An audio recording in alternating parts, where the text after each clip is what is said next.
Hello दोस्तों, this is Manish and you are watching Elite Manish sir की classes.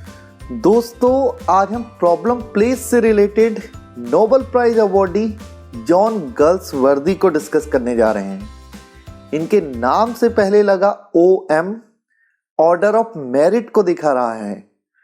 गल्सवर्दी was appointed to the order of merit in the year 1929 और इसके 3 साल बाद यानी कि 1932 में उन्हें प्रेस्टिजियस नोबेल प्राइज से भी नवाजा गया था दोस्तों। और नोबेल प्राइज से मिली प्राइज मनी को उन्होंने पेन ऑर्गेनाइजेशन को डोनेट कर दिया था।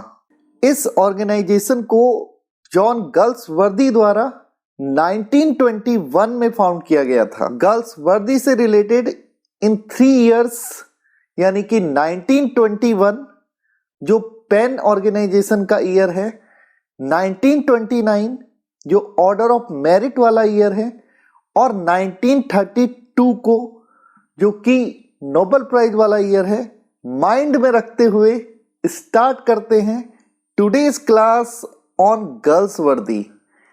Our first question is on which date was John Galsworthy born? The right answer is 14th August 1867 and the place he was born in was Kingston Hill, Surrey, England।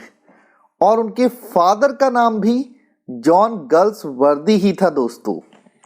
Next question is Galsworthy wrote under the pseudonym। The correct answer is John Sinjohn. शायद ये pen name उन्होंने इसलिए रखा था because his first name was John and he was the son of John. John Sinjohn may denote John son of John.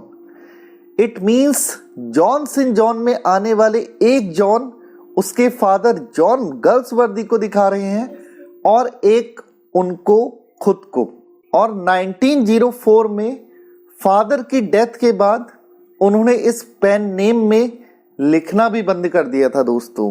और वो works जो उन्होंने John Sinjohn pen name के साथ लिखे हैं उनके नाम हैं from the 4 winds 1897, Jocelyn 1898, Villa Rubein 1900, a man of Devon 1901।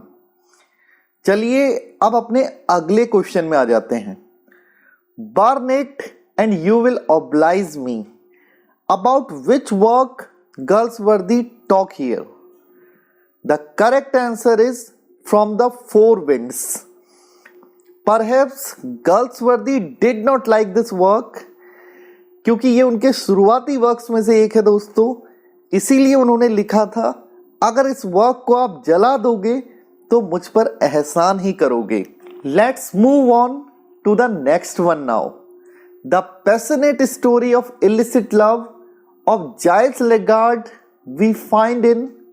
The correct answer is Jocelyn. Jocelyn John Galsworthy द्वारा लिखा गया फर्स्ट नॉवल है दोस्तों। ये 1898 में उनके पेन नेम जॉन सिन जॉन के साथ पब्लिश हुआ था। और इस नॉवल का protagonist Giles Lagarde already married है। उसकी वाइफ का नाम इर्मा है, लेकिन वो कम उम्र की लड़की जोसेलिन के प्रेम में पड़ जाता है। So 3 important characters of Jocelyn are Giles Legard, Irma and Jocelyn. और इनमें जो जोसेलिन का कैरेक्टर है वो फॉरशैडो है फॉरसाइट सागा की आयरिन का। हमारा अगला प्रश्न है the passionate story of an illicit love in Jocelyn foreshadows Irene's story in which work. The correct answer is the Forsyte Saga. Next question is name the first work which Galsworthy wrote under his own name. The right one is the Island Pharisees जो कि उनके father की death के बाद 1904 में publish हुआ था। और इस वर्क को उन्होंने अपने खुद के नेम जॉन गल्सवर्दी के नाम से पब्लिश कराया है दोस्तों। ये उनके स्यूडोनिम जॉनसन जॉन के साथ पब्लिश नहीं हुआ है। और इस वर्क के 3 इंपॉर्टेंट पात्र हैं, Dick Shelton, Antonia Dennant, Ferrand. Like most of other works of Galsworthy, The Island Pharisees is a scathing satire on British upper class hypocrisy। और इसका प्रोटेगनिस्ट डिक शेल्टन, जो कि इंगेज्ड है एंटोनियो डेनांट के साथ, उसकी privileged upper middle class life बहुत अच्छी चलती है जब तक कि उसकी मुलाकात एक जवान और आवारा किस्म के लड़के फेरांड से नहीं हो जाती। It is young and enigmatic Ferrand only who opens Shelton's eyes to the selfishness and hypocrisy of London society. Next question is, in the preface of the Island Pharisees Galsworthy writes, each man born into the world is born like blank in this book. Fill in the blank. The correct answer is Shelton, the protagonist of the Island Pharisees। यहां पर John गल्सवर्दी कह रहे हैं कि हर व्यक्ति इस दुनिया में वैसे ही सीधा साधा और बिना रॉन्ग इंटेंशंस के पैदा होता है जैसे कि शेल्टन हुआ था। उसे समाज और समाज की बुराइयां धीरे धीरे घेर लेती हैं। Next question is, the year in which Galsworthy's father died was also the year of the publication of the Island Pharisees. What was that year? The correct answer is 1904. Let's move on to the next question now. The Island Pharisees holds up a picture of wealthy class ruling. The correct answer is over the poor class and fattening on them. The Island Pharisees is a scathing satire, friends, on British upper class hypocrisy of Edwardian age। चलिए अब अपने अगले प्रश्न पर आ जाते हैं। Who is viewed as one of the first writers of Edwardian era who challenged some of the ideals of society depicted in the preceding literature of Victorian England? The right answer is John Galsworthy। The Edwardian era in the United Kingdom is the period which included the reign of King Edward VII from 1901 to 1910। हमारा अगला प्रश्न है, the first play and a 3-act comedy bye John गल्सवर्दी is, the correct answer is the silver box, जो first time 1906 में publish हुआ था दोस्तों। इस नाटक में एक सिगरेट बॉक्स, जिसको कि द सिल्वर बॉक्स बोला गया है, का डिसअपियर होना दिखाया गया है। और उस सिगरेट और सिल्वर बॉक्स के खोने के बाद होने वाली घटनाओं के माध्यम से राइटर कानून के उस अनइक्वल ऑपरेशंस को दिखाता है दोस्तों, जो अमीरों और गरीबों के बीच में किया जाता है। कानून अमीरों के साथ अलग टाइप का व्यवहार करता है और गरीबों के साथ अलग टाइप का। Let's move on to the next question now. In which play do we find the characters Jack Barthwick, John Barthwick and Jones? The correct answer is the Silver Box। John Barthwick liberal party से belong करने वाले एक rich member of parliament हैं और उनके बिगड़े हुए लड़के का नाम है जैक बार्थविक। और जोन्स बार्थविक की फैमिली में काम करने वाली 4 वुमेन मिसेस जोन्स का हस्बैंड है। Next question is, what is the color of the reticule in Galsworthy's first play, The Silver Box? The correct answer is sky blue। Which play of Galsworthy has the theme of the problem of unjust, unfair and partial treatment meted out to the poor by the law? The right answer is the silver box. Liberal party के अमीर MP John Barthwick का बिगड़ा हुआ बेटा Jack Barthwick पीकर रात में घर लौटता है। वो एक लेडी का रेटिक्यूल यानी कि हैंडबैग लिए हुए है दोस्तों। जोन्स, जिसकी बीबी मिसेस जोन्स बार्थविक फैमिली में 4 वुमेन का काम करती है, वो ताला खोलने में जैक बार्थविक की हेल्प करता है और जैक बार्थविक खुश होकर जोन्स को पीने को वाइन देता है। इधर जैक सोफे पर गिर जाता है और सो जाता है और उधर जोन्स रेटिक्यूल से गिरे एक पर्स और एक सिल्वर बॉक्स, जो कि वास्तव में एक सिगरेट बॉक्स है दोस्तों, को उठा लेता है और वहां से चला जाता है। Let's come to the next question now. In the play the silver box, Jack Barthwick steals a woman's sky blue velvet silk purse while John steals what? The correct answer is a silver cigarette box. Next one is, who is the police inspector or detective in the play The Silver Box? The correct answer is Robert Snow. Next one, the action of which play takes place on 7th Feb at the Trinartha Tin Plate Works on the borders of England and Wales. For several months there has been a strike at the factory. Strife is the right answer friends. Strife girls वर्दी का 3rd play है दोस्तों। इससे पहले girls वर्दी ने 2 नाटक लिखे थे, द सिल्वर बॉक्स और जॉय। द सिल्वर बॉक्स तो बहुत पॉपुलर हुआ था, लेकिन जॉय पूरी तरह फ्लॉप हो गया था। Strife was first published in the year 1909।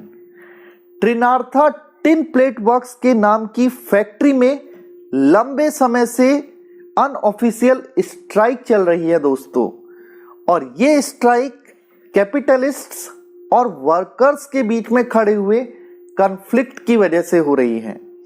और बाद में ये लड़ाई 2 व्यक्तियों के ईगो की लड़ाई बन जाती है। उनमें से एक कैपिटलिस्ट है जो कि कंपनी का चेयरमैन जॉन एंथनी है, और दूसरा वर्कर्स कमिटी का लीडर जिसका नाम डेविड रॉबर्ट्स है। और इस हड़ताल की वजह से डेविड रॉबर्ट्स की वाइफ एनी रॉबर्ट्स मर भी जाती है दोस्तों।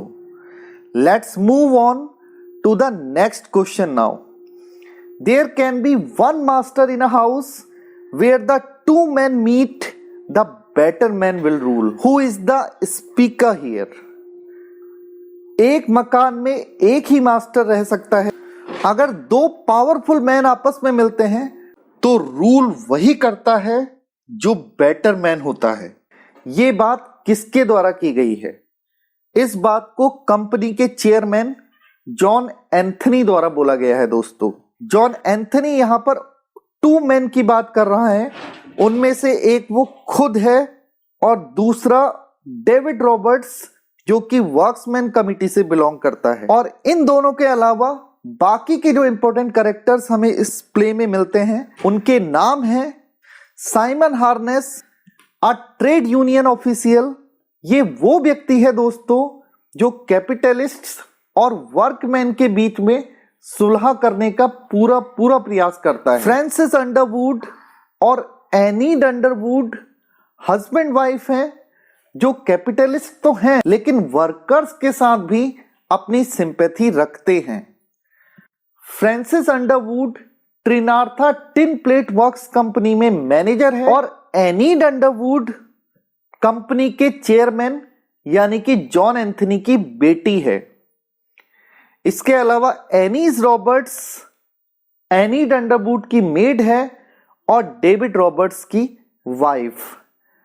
जॉन एंथनी और डेविड रॉबर्ट्स की लड़ाई में यही बेचारी है जो मारी जाती है। हमारा अगला प्रश्न है, a woman dead and the 2 best man both broken.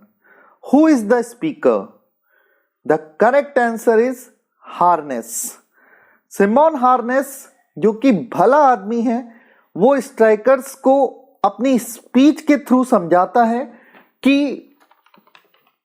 They should cut their demands instead of starving, अर्थात भूख से मरने से अच्छा है कि अपनी डिमांड्स को थोड़ा कम कर लिया जाए। लेकिन इसके बाद रॉबर्ट स्टेज पर आकर वर्कर्स को स्ट्राइक जारी रखने के लिए भड़काता है, लेकिन जब भूख के कारण वो अपनी वाइफ के मरने की खबर सुनता है तो स्टेज छोड़कर भाग भी जाता है। दोस्तों, हमारा नेक्स्ट क्वेश्चन भी इसी से रिलेटेड है। A woman dead and the two best men both broken. Who is the woman mentioned over here? The right answer is Annie Roberts. And the two men who suffer after her death are John Anthony and David Roberts, जिसमें से पहला वाला capitalist है और दूसरा worker. और any Roberts की death के साथ ही कैपिटलिस्ट और लेबर के बीच का कॉन्फ्लिक्ट भी समाप्त हो जाता है। दोस्तों, let's move on to the next question now. Which play of Galsworthy offers a criticism of the existing legal system and interrogates the relevance of solitary confinement? सही जवाब जस्टिस है दोस्तों, और ये नाटक 1910 में पब्लिश हुआ था।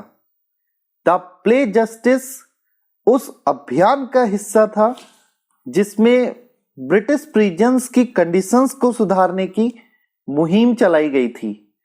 इसे विंस्टन चर्चिल, जो कि एक फेमस ब्रिटिश स्टेट्समैन थे और 2 बार यूनाइटेड किंगडम के प्राइम मिनिस्टर भी रहे थे, ने इस नाटक की परफॉर्मेंस को लंदन के ड्यूक ऑफ यॉर्क थिएटर में देखा था। जस्टिस 23 साल के एक junior office clerk William folder और मैरिड वुमन रूथ हनीविल की कहानी है। दोस्तों, ये ही वो कैरेक्टर्स हैं जिनके साथ जस्टिस के नाम पर इनजस्टिस यानी कि अन्याय किया जाता है, और इसीलिए इस नाटक का टाइटल भी आयरनिकल है, अर्थात जस्टिस का मतलब यहां पर जस्टिस ना होकर इनजस्टिस है।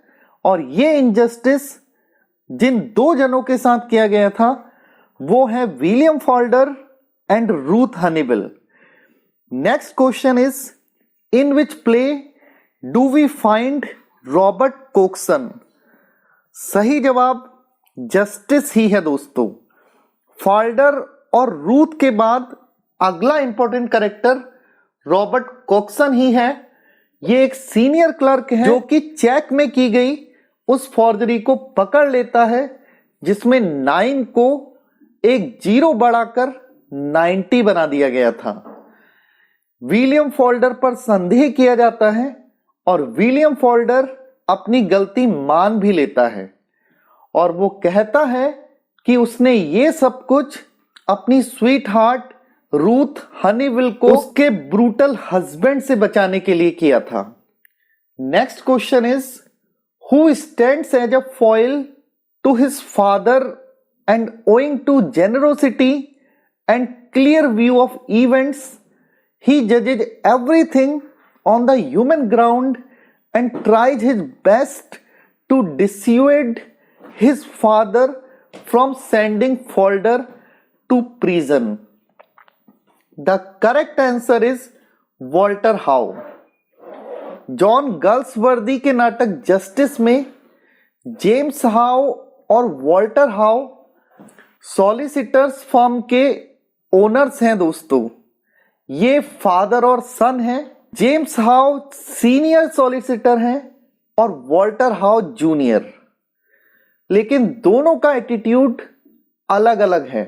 वॉल्टर हाउ अपने फादर के फॉइल का काम करता है और कंजर्वेटिव रूल्स की बजाय प्रैक्टिकली सोचता है।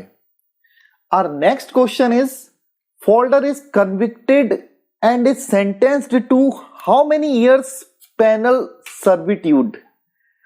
जब विलियम फोल्डर की वो फॉर्जरी पकड़ी जाती है दोस्तों, जो उसने अपनी स्वीट हार्ट रूथ हनीविल को उसके हस्बैंड से बचाने के लिए की थी, तो उसे 3 इयर्स की कैद हो जाती है और इस दौरान उसे सॉलिट्यूड में भी रहना पड़ता है. Who says none will touch him now, never again, he is safe with gentle Jesus? The correct answer is Coxon. These words are spoken by the senior clerk Robert Coxon towards the end of the play. Here he refers to William Folder, who becomes the victim of English legal institution. आइए अब अपने next question पर आ जाते हैं. The title of the justice is ironical. The title of the play is a deliberate choice of Galsworthy. उन्होंने जानबूझकर इस नाटक को जस्टिस का नाम दिया था दोस्तों, जो कि आयरनिकल टाइटल है और 2 जने फोल्डर और रूथ के साथ होने वाले इनजस्टिस को दिखाता है. In which play do we find the line, "The law is what it is, a majestic edifice, sheltering all of us, each stone of which rests on another"? The correct answer is justice. और इन words को court में जज के द्वारा बोला गया था. In which play do we find the line, "It's the same with dogs. If you treat them with kindness, they will do anything for you, but to shut them up alone, it only makes them savage"? The correct answer is justice. और इन words को कोक्सन के द्वारा बोला गया है दोस्तों. Blank is the main theme of most of Galsworthy's play. The correct answer is social problem of his time. John Galsworthy social problem plays को लिखने के लिए फेमस हैं दोस्तों, और ऐसे प्रॉब्लम प्लेस लिखने का तरीका उन्होंने नॉर्वे के प्लेराइट हेनरिक इब्सन से सीखा था, जिनका अ डॉल्स हाउस बहुत ही पॉपुलर हुआ था. उन्हें फॉलो करते हुए 2 English writers George Bernard Shaw और जॉन गर्ल्सवर्दी ने अपने नाटकों में भी सोशल प्रॉब्लम्स को दिखाना शुरू किया था, और शायद इसीलिए इन दोनों को नोबेल प्राइज भी मिल गया था. बर्नार्ड शॉ को नोबेल प्राइज 1925 में और जॉन गर्ल्सवर्दी को नोबेल प्राइज 1932 में मिला था दोस्तों. Let's come to the next one now. Who is the writer of a doll's house? The correct answer is Henrik Ibsen. A doll's house Henrik Ibsen द्वारा लिखा गया 3 एक्ट्स का play है दोस्तों, जो कि 1879 में पब्लिश हुआ था. इस नाटक की कहानी एक ऑर्डिनरी फैमिली के चारों ओर घूमती है, जिसमें टोवार्ड हैमर हैं, जो कि बैंक लॉयर हैं, और उनकी वाइफ नोरा और उनके 3 छोटे बच्चे भी हैं. नाटक के अंत में अपने हस्बैंड से परेशान हो चुकी नोरा घर के गेट को एक झटके के साथ बंद करते हुए मकान को पीछे छोड़ते हुए आगे चली जाती हैं, और यहीं पर यह नाटक खत्म भी हो जाता है. As a dramatist, John Galsworthy belongs to the realist tradition of. The correct answer is Jones and Pinero. Jones और पिनेरो जॉन गर्ल्सवर्दी के ही कंटेम्पररी इंग्लिश राइटर्स हैं दोस्तों, और ये दोनों ही द सेंस ऑफ थिएटर के साथ the sense of realities of life भी रखते थे. When was Galsworthy awarded the Nobel Prize? The correct answer is 1932. When was Galsworthy appointed to the Order of Merit? The correct answer is 1929. Who was Penn's first president? The British novelist and playwright John Galsworthy is the right answer, friends. Galsworthy founded the organization named PEN, abbreviation for Poets, Playwrights, Editors, Essayists and Novelists. In which year? The correct answer is 1921. When did Galsworthy refuse the knighthood? The correct answer is 1917. और कुछ books में आप इसका answer 1918 भी देख सकते हैं दोस्तों. What is the first book of Forsyte trilogy? The correct answer is The Man of Property. The Forsyte saga first published under that title in 1922. ये 3 नॉवेल्स की एक सीरीज है दोस्तों, जो कि 1906 से 1921 के बीच में जॉन गल्सवर्दी द्वारा पब्लिश की गई थी. और इस सीरीज में आने वाले 3 नॉवेल्स के नाम हैं the man of property 1906, in Chancery 1920 and to let 1921. और इन 3 नॉवेल्स के बीच में 2 इंटरल्यूड्स भी आए थे. Indian summer of a Forsyte 1918, awakening 1920. In the Forsyte saga, the Forsyte belongs to, the correct answer is a typical city life. How many interludes are there in the Forsyte saga? Forsyte saga के अंदर 2 interludes आते हैं दोस्तों. Number 1, Indian Summer of a Forsyte 1918 और Number 2, Awakening 1920. The first book of the Forsyte saga deals with Pagejan. Who is the man of Pagejan there? The correct answer is Soames. The character of Irene is based upon Galsworthy's wife. What is the name of his wife? The correct answer is Ada Galsworthy.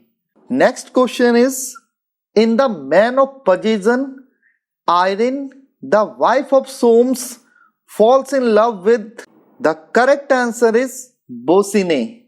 Bossuet जो कि एक French architect है दोस्तों.